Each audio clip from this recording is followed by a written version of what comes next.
tonight. I gotta use some Tic Tacs just in case I start kissing her.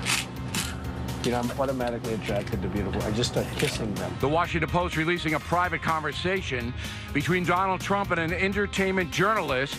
In that chat, Mr. Trump talks about women. Tonight, Dana Perino and I will analyze this latest Trump.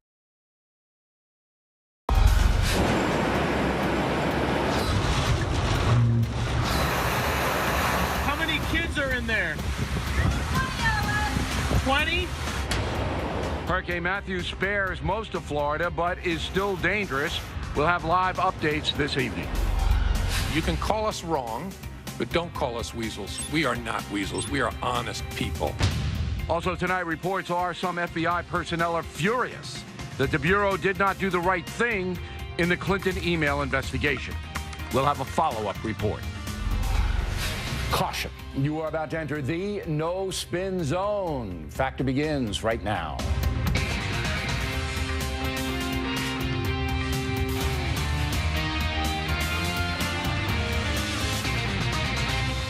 Hi, I'm Bill O'Reilly. Thanks for watching us tonight. Lots of breaking news, including an embarrassing audio tape of Donald Trump and Wikileaks releasing some of Hillary Clinton's secret Wall Street speeches. We also have Hurricane Matthew, not as bad as the media hype. We've got it all covered on this live broadcast. Let's start with presidential politics. Here are the facts. 2005, Donald Trump was doing a segment with Access Hollywood. He was speaking with the entertainment reporter Billy Bush privately about women. The Washington Post somehow acquired that audio tape. I'm not going to play too much of it because it's crude guy talk, but here's a sample. I gotta use some Tic Tacs just in case I start kissing her. You know, I'm automatically attracted to beautiful. I just start kissing them. It's like a magnet. You just kiss. I don't even wait. And when you're a star, they let you do it. You can do anything. Shortly after that tape was posted, Donald Trump issued this statement, quote, "This was locker room banter, a private conversation that took place many years ago. Bill Clinton has said far worse to me on the golf course. I apologize if anyone was offended," unquote. It is worth noting that the Washington Post reporter involved with the tape, David Fahrenthold, wrote this line in his article, quote, "The tape appears at a time when Trump, the Republican presidential nominee, has sought to make a campaign issue out of his opponent's marriage. Trump has criticized former President Bill Clinton for his past infidelity and criticized opponent Hillary Clinton as her husband's enabler," unquote. What all the editors at the Washington Post apparently missed is that most of Mr. Trump's comments about the Clintons came after he was branded a woman hater by his opponent. Also, Trump refrained from mentioning the marriage in the last debate. Now, it seems to me that any fair-minded news operation would have included those two facts in the article. Or am I wrong? Anyway, this is an embarrassment for Donald Trump, no question. And here is the latest on the Hillary Clinton front. The hacker outfit Wikileaks apparently accessed some of her speeches to Wall Street people, speeches the candidate did not want made public. A quick examination reveals no big headline, but two interesting comments. First, Secretary of State Clinton knew her BlackBerry correspondence was being targeted. Quote, "At the State Department, we were attacked every hour, more than once an hour, by incoming efforts to penetrate everything we had." And that was true across the U.S. government. And we knew it was going on when I would go to China or I would go to Russia, unquote. So the question then becomes, why did Secretary Clinton use a private server if she knew all that? Second speech component is this, quote, "Part of the problem with the political situation, too, is that there is such a bias against people who have led successful and or complicated lives. You know, the divestment of assets, the stripping of all kinds of positions, sale of stocks, it just becomes very onerous and unnecessary." So that is clearly sympathy for the wealthy. Bernie Sanders not gonna like it. Now, the fallout from this breaking news is still to be determined, but you can bet it'll come up during the debate on Sunday night. Let's not analyze further, Dana Perino. So let's take the Trump thing first. You think the audio is going to hurt him? Yes, I do. And not just with women. I mean, he already has problems with women in the polls, and he's underperforming a little bit with men, but with women, he's really upside down. So there's that. It's shockingly lewd, but you were right to only play that part. But if you listen to that, it is... I understand that it's locker talk, or locker room talk. I've never heard that kind of language spoken by a grown person who actually wants to be president of the United States. He said, I know that his supporters are enthusiastic for him. In the Fox News poll released tonight, it's one of the best pieces of news in there for him. They are enthusiastic and they're strongly supportive. We're doing that next, so I'm going to give you the poll numbers. So they will offer excuses for him. Well, and he doesn't need excuses. It's not about excuses at this juncture. I mean, I think that if you want to report accurately, Donald Trump was an entertainer and businessman for many, many years. And he engaged in all kinds of activities, all right? And he said all kinds of things. Not a politician, wasn't guarded in his private conversations. I think that's the truth. That's fair. Okay. So then it's up to the American voter, women and men, to say, okay, if a guy's going to talk this locker room stuff, is that disqualify him? Do you think it disqualifies him? Not disqualifies, of course not. And I think both of them we're past the disqualification issue because we're 31 days and there's going to be an election. No, but I was wondering, as a woman journalist, no, I don't think it disqualifies him. Now, so let me ask you another thing. Then the Clinton campaign comes out saying, hey, I mean, you can't put this man in the White House. But then when you think back about Bill Clinton, all right, that his approval rating, you know how high that is? Bill Clinton's approval rating right now? And that's after all of the things that we know. I find it curious that when Donald Trump, his first reaction was he was sorry if anyone was offended, yes, which is not actually an apology for the actions. Then he brings up Bill Clinton right away. So he says and that that's bad behavior pointing out other bad behavior. But he says my point is a larger point. My point is a larger point. Bill Clinton is very popular among the American people, yes, who know everything that he did while he was in the Oval Office. Yes, they do. Does that signal that we live in a permissive, secular society who puts job performance, because I think Clinton did a pretty good job as president, particularly with the economy and welfare reform, over personal behavior? Was certainly for the Bill Clinton piece, but are Republicans held to a different standard? I don't know. Well, and it's not just women that are offended. I'm just saying, I don't think that it's just women that are offended. In fact, Reince Priebus, the RNC chairman, just issued a statement that was very aggressive about it. And I think that I do think that matters. I do want to point out one thing. What did Priebus say, though? He said, I don't have it right in front of me because it just came out right before I sat down, that no woman should ever be described with these terms. Okay. And it's short and sweet, and that's it. And it's because it's not just women who would be offended by it. Now, I don't think I think that he will be able to deal with it in the debate just fine. People that want to support him are going to support him. But I think this is interesting what Hillary Clinton did from a tactical standpoint. She pulls out this part of the quote, that when you're a star, they let you do it. And I think the reason she's doing that is she has a problem with young millennial women. They're not enthusiastic about voting for her. So what are they enthusiastic about? Well, there has been a movement on campus, you've covered it here, to fight back from a woman's point of view against unwanted advances from men who are in powerful positions, be it celebrity or politics or in management, that think that they can have this kind of way with women. So Mrs. Clinton is getting into that. I think she's she's targeting those young women. Let's talk about the WikiLeaks thing. And I mean, this is there's no privacy anymore ever in your whole life, you know. So they come out, and the two that I read were, did you see anything else? Because I did. Brett Baer on Special Report went through quite a lot of it with the panel, and I think there are some things in there that would make a young millennial say, this is what we thought all along. She says one thing to us, and that she's going to go after Wall Street. Give me an example.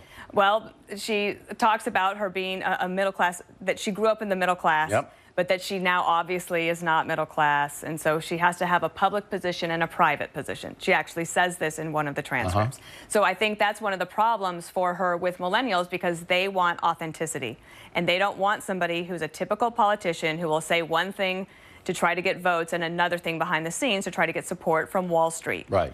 I don't know how much this will hurt her. I do think that the timing is very interesting. I don't know how the Washington Post got this audio and they decided to run with it. I don't know how WikiLeaks then an hour later all of a sudden has these transcripts to release. I believe they probably had them to release the night before the third debate, which would probably have been even more helpful. Speculation. Look, there's a lot of gamesmanship going on behind the scenes. It's very strategic by both sides. Do you think this is the dirtiest presidential campaign in history. I mean, Grover Cleveland, and I'm not being facetious here, they accused him of having illegitimate children, which he did. And at that time, that was a big deal. And there have been other really dirty stuff. But I think this is the dirtiest thing I've seen. It feels really bad to me as well, because it's not just the two candidates fighting against each other, it's their supporters and viciously fighting against each other. And the press, too, so you got everybody in there. Last question, I just want to give Dana just a little more time.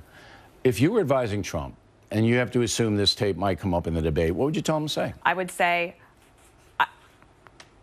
I can understand why you would be offended. I never meant for anybody to hear that. And I will promise you I will not say things like that again if I'm elected president of the United States. You wouldn't say you were intoxicated or you hit your head just before you went on the bus. Something like that. No, because there's probably more audio where that came from. Yeah. Okay, Dana Perino, everybody. Thank you. Carl Cameron will have more on these two breaking political stories. Cameron is at the Trump campaign a bit later on. But directly ahead, brand new Fox poll, as mentioned, is good news for the Trump campaign. We'll give you some numbers. And Hurricane Matthew battering the South. How bad is it down there? The Factor's coming right back. All the problems Donald Trump has had this past week, the Trump campaign should be happy with that poll. But they may not be happy with this. American women, as Dana Perino mentioned, 50% of the ladies support Secretary Clinton, just 38% like Trump. And now we have that audio to boot. For men, it's the opposite. 46% prefer Trump, 37% Clinton. By the way, 87% of Democrats now back Clinton, 84% of Republicans going for Trump. Finally, who do you think will win the election? 55% of Americans say Hillary Clinton will win. 33% believe Donald Trump would triumph on November 8th. Joining us now from Boston, David Palilogos, director of the Political Research Center at Suffolk University, does polling. Here in New York City, Arnon Mishkin, director of the Fox News Decision Desk. I was surprised that the Fox poll was so close. Were you? I was surprised as well. Hillary Clinton had a terrific week last week. Yes. She's had a fairly good week this week. Donald Trump had a horrible week last week. He actually had a pretty good week this week since the Pence debate, where Pence did much better, and that may have helped. But I was very surprised by this poll that suggests this race is a lot closer than people were thinking just the past few days. Now, on the state-by-state basis, Mr. Palilogos, are you seeing that it's close there as well? It's closing. One thing we've noticed with Donald Trump is that during the time of debates, his numbers usually plateau and in some cases drop. This was no exception. So we saw a spike for Hillary Clinton right after the debate. And now we're seeing the numbers come down a little bit for Hillary Clinton, and Donald Trump's numbers are closing a little bit. We released a poll in New Hampshire yesterday showing a close race. And you look at some of the other battleground states over this past week, the numbers have come down. Yeah, we have Florida with dead heat, pretty much. North Carolina, dead heat.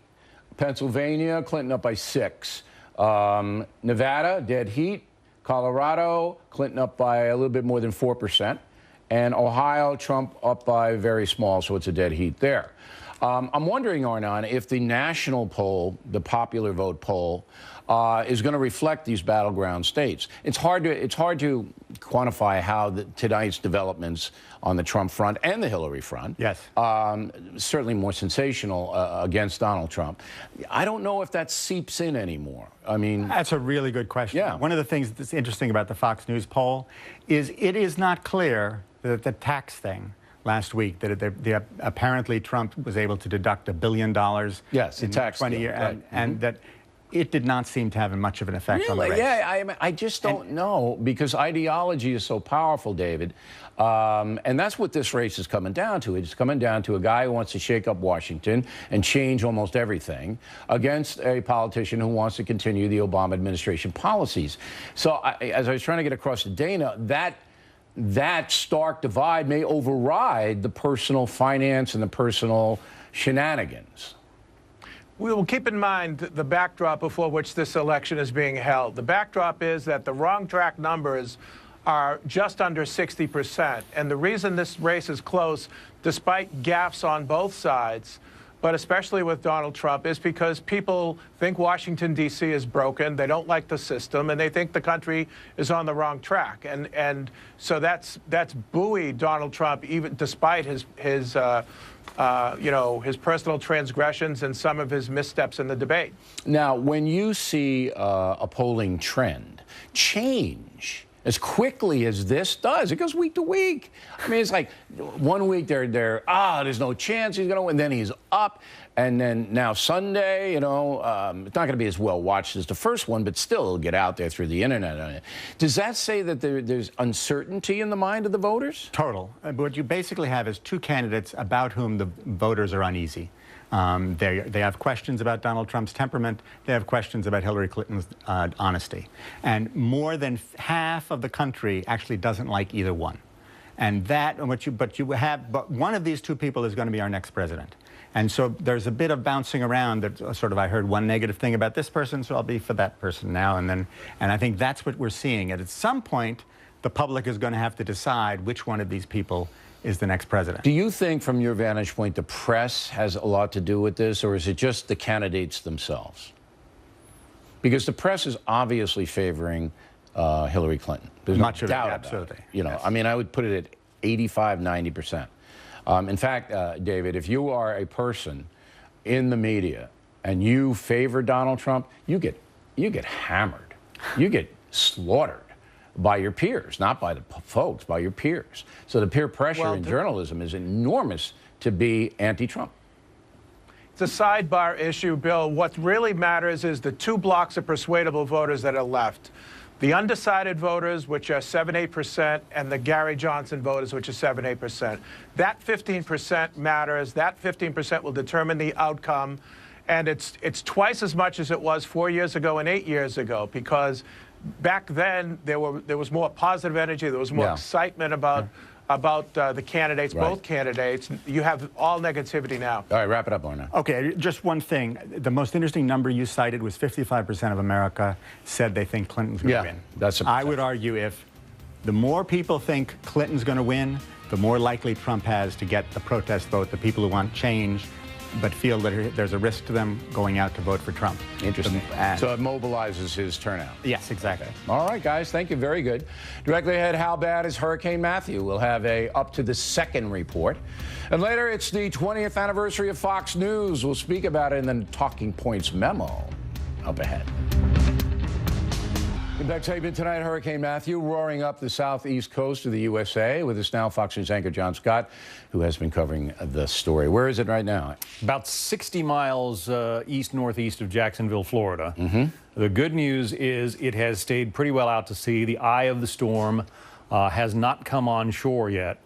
Not looking so good for South Carolina. Governor Nikki Haley said the forecast for her state is getting worse. And you can see just in this graphic there, that radar map, what happens if this storm were a clock between the 12 and 3 o'clock position. That's where the worst of the winds are. And all that water, all that storm surge that's getting blown by the wind is getting pushed up against the coasts. But Florida was lucky. Really worried I mean, about. Florida didn't get whacked that badly, right? They didn't. And anybody dead?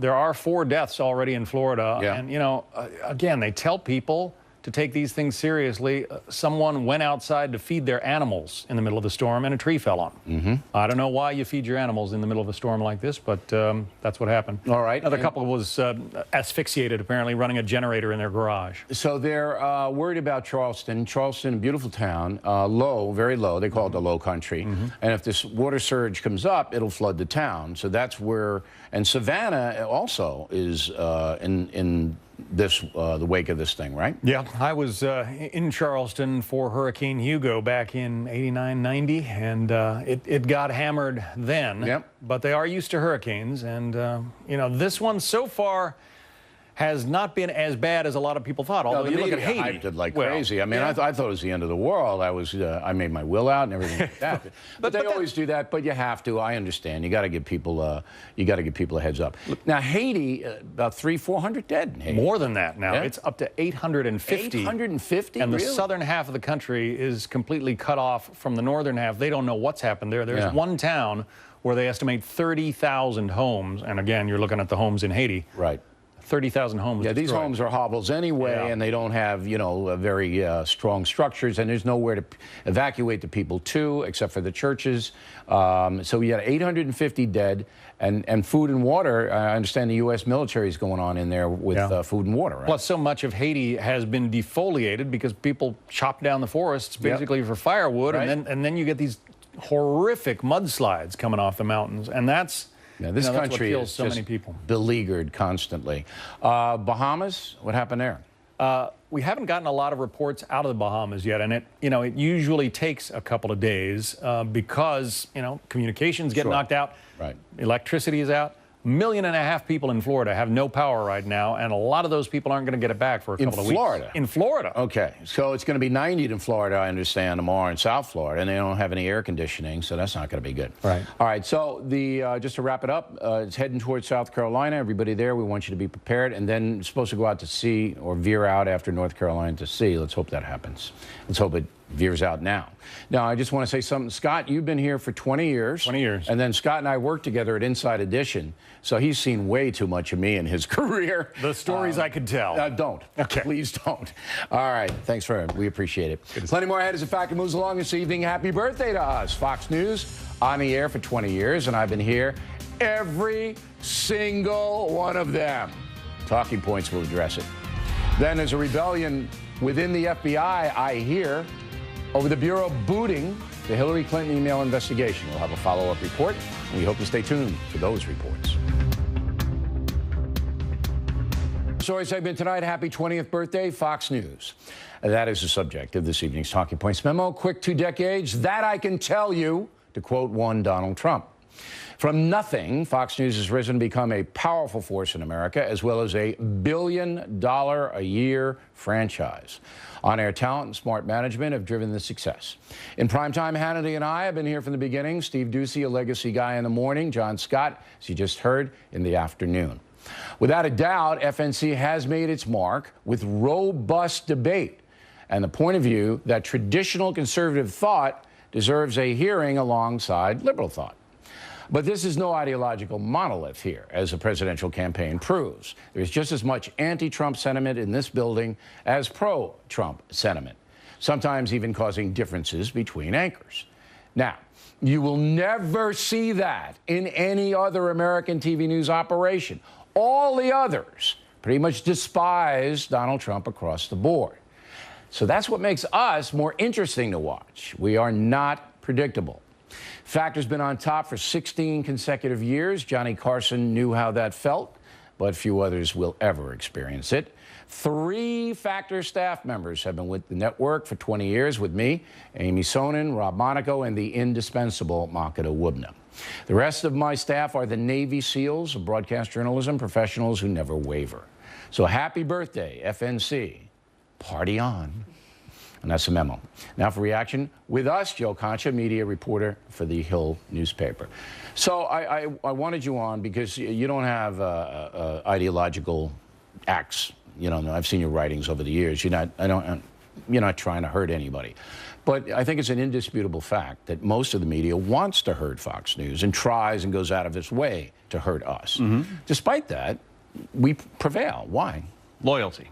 That's the name. That's really the reason I keep coming back to, Bill. I talk to executives throughout the industry, and they're jealous of Fox because they have an audience that is more loyal than any other out there, cable news, broadcast, whatever. Now, why is that? It's because of what you just mentioned before, that there are people at this network that have been here since 1996. You've been in the same time slot at 8 o'clock for 20 years. No other anchor can say that on a national level. I started at 6, and I think it was about 18 months or, who's that? Who are we looking at? A guy with a lot more See, hair. now I look more like him now than I, but anyway, they moved me up to 8. Catherine Cryer was the first anchor at 8 o'clock on Fox News. So 19 years. They moved me up quick, and then we overcame everybody. And I agree with you. The Factor viewers are very loyal. We've developed franchises in books, in movies. We got Killing Reagan movie coming up, Legends and Lies, and people seem to appreciate whatever we're giving out. So that's the next question. What are we giving out? What are you giving out? Why are they so loyal? Okay, well, look at the media landscape, all right? On the right, you have, or on the left, I should say, you have a media that any objective or lucid person would say leans left in certain degrees. So then you have this whole other swath, 50% of the country, right, that was yearning for something else. Give me an alternative. And what's the key to any success? Offering something unique that other people are not offering, other businesses. In this case, you filled a void by offering up actual debate. But let me stop you there. MSNBC is a liberal network. Would you say that? Yes, is true? of course. Okay.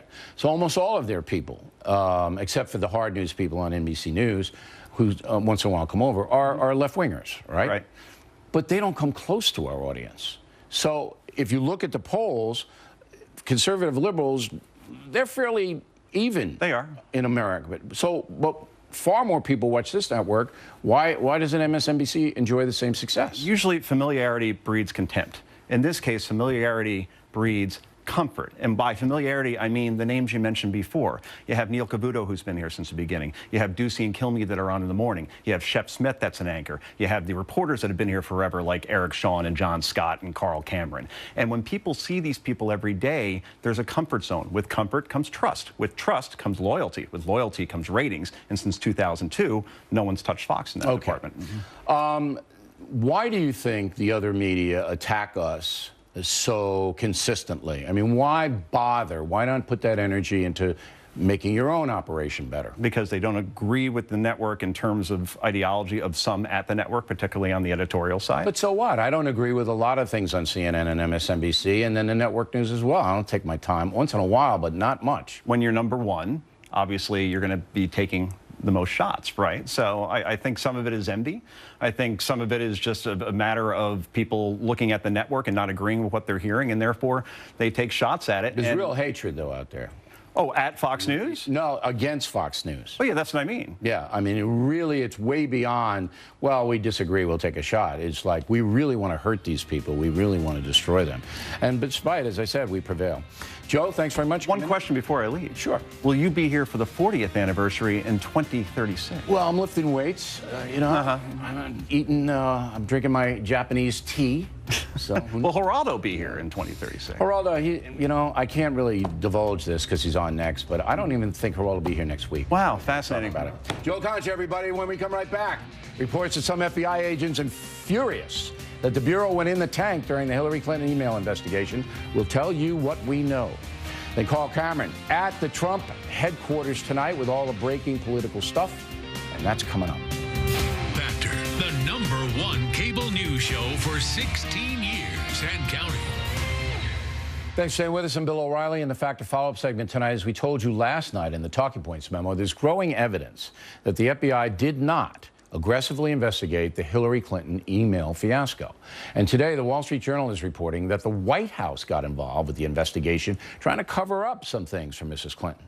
Also, today, writing in the New York Post, Paul Sperry says a number of FBI agents are disgusted with the Bureau's performance. I have been told that as well by some people within the FBI. With us now to analyze Geraldo Rivera. So what do you think of all this? I think that on any other night, you might be right. But I think that the scandal involving Donald Trump and these lewd and obscene statements surreptitiously taped on a hot mic with Billy Bush will, if anything, put the Trump presidential campaign on life support. Let's see how it plays out. I mean, that's speculation. Bill, I trust you, and you trust me to a certain extent. This is the front page story in every newspaper in the world. It will be a front page story in the world. But to cover it fairly, and I think we have tonight with Dana Perino, and we're going to go with Carl Cameron, another thing. To cover it fairly, you basically have to put forth a few facts, and I'm going to get back to the FBI investigation in a moment. And the fact is that Bill Clinton's one of the most popular politicians, according to all the polls in this country. Agreed. And that what Bill Clinton did, all right, makes this look like Shirley Temple. So I'm not sure if the tempo of the country now is personal. I think it's more they're fed up with corruption, they being the folks. Now let's get back to the FBI. But I can't let you go. Wait. You can get back to that, but we got to talk about this because this is I will get there, but you have to come to grips with the fact that Reince Priebus said an hour ago, no woman should ever be described in these terms or talked about in this manner. Kirk, the embattled senator in Illinois, has withdrawn his endorsement of Donald Trump. Donald Trump will be embattled. Tonight, they are absolutely in super DEFCON 5 crisis mode in Trump Tower. They have to figure out how to address it. They have squandered, you bring up the FBI and the email scandal and Paul Sperry's article, fine article in the New York Post. Any other night, that would attract some attention, although many people are sick of the email scandal. Bernie Sanders is sick of it. Well, I think it goes beyond that. But in this context, where Donald Trump is using the most lewd, I mean, every curse word you can imagine. Remember, this is a man who has gotten the evangelical vote. He has done a magnificent job in solidifying the Republican base. Now he is exposed, revealed on this hot mic situation in a way, Bill, that you can't. It's not just that he was like kidding around, elbowing the other guy. All right. He was saying stuff that, my God, was shockingly obscene about where he's going to put his hand and what he does with kissing. And this is not little. This is huge. And I think that right now, right this second, at 8:44 Eastern time, whether you're a Republican or a Democrat or conservative, there is no doubt, but there is a severe existential crisis in the Trump campaign. They have to basically say, see, now you are more hopped up about this one than Dana Perino was. The Trump campaign has to basically come out, and I thought Priebus' statement was very good, by the way. I thought Priebus' statement was, listen, we're a Republican Party, and we don't want anything to do with this kind of behavior, and I think that's what he had to do. I think Priebus was very quick and very responsible in what he said. Now it's up to the Trump campaign, all right, to come out with a mea culpa, which is what I think they have to. Do. And I think they will. But I think they should do it tonight.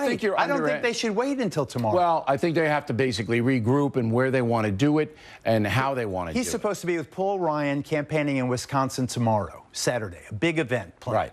What are the odds that Paul Ryan will stand next to Donald Trump tomorrow in Wisconsin? Not good. Not good. No. So I'm telling you, and you've got a debate on Sunday night. Right, which he's going to have to address it in. I mean, Sure. So here you put yourself in Donald Trump's shoes right now. What's going through this man's mind? And you and I have known him for decades. Well, he has to apologize. I've hung up, but but the apology must be, I'm so sorry. That's not the way I feel. It was 11 years ago. Forgive me. I apologize to my wife who is married. He was married to Melania already. He has to. I just want to take it back to Hillary Clinton, the emails and the speeches that were revealed by WikiLeaks and the FBI and the. You got a minute, bud. Okay. This is serious stuff. Was there collusion between the State Department and the White House? White House. Now, there's no allegation there was collusion between the State Department, the White House, and the FBI, however. And you're saying that the FBI is disgruntled over the fact that Hillary was not indicted. There was never not indicted. No, it wasn't indicted. There was never a grand jury. It was all the immunities that were given. It was the access of Cheryl Mills, her lawyer, who was under investigation herself. The FBI agent said, we never do this kind of stuff. Of this Trump tape has given a free get-out-of-jail pass to everybody involved in the email scandal. All right. The Democrats will say the emails are all the Russians leaking crap. It's all about Donald Trump, the monster, in this climate of sexual harassment. I'm telling you. Dirtiest campaign ever, right? Dirtiest campaign ever. And somebody leaked those NBC tapes, and they waited 2 days before. 2 days before the debate. All right. Well, we're going to cover it fairly. And Carl Cameron. And you do. You're very fair. Happy anniversary. Thank you. Thank you. And you became #1 the month after I started, November and there's no 2001. accident. You did it for us. That's right. All right. Carl Cameron, covering the Trump campaign, will be with us. And we'll be right back with that.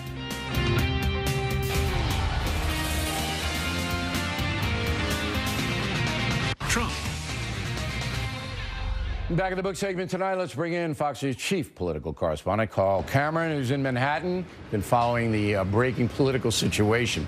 So the Trump campaign has got to be coalescing now and trying to figure out how to address the situation. What do you know?